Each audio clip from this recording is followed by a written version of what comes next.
I'm Mitch Henck with a few thoughts on why Oscar Mayer is leaving Madison. Okay, the plant's old. It's not up to speed. They're not at full capacity.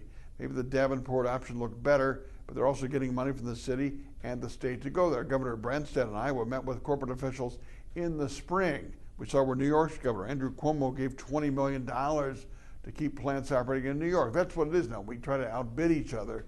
And we know the talk between Paul Soglin and also with state WIDIC officials was almost at zero. Calls weren't returned. A former executive at Oscar Mayer said wild horses couldn't have kept them in Madison.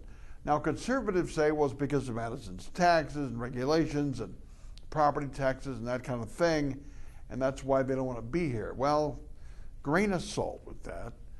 Progressives say if you just have a good school system and good infrastructure, good transit system, good roads, no crime, then they'll come. Here's the deal.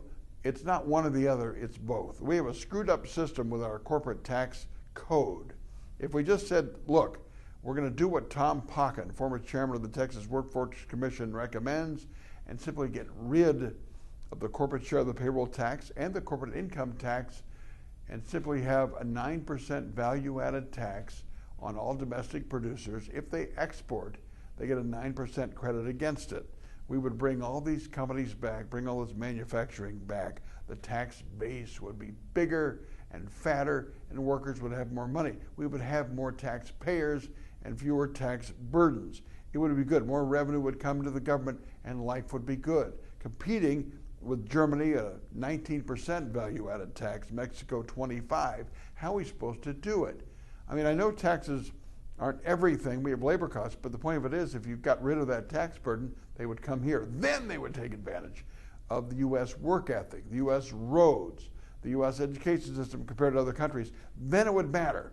So you've got to do both. You have to lower the costs, the path of least resistance, and make it attractive, and also then you say, well, by the way, we have better roads, we have better schools, we have better community. That then matters.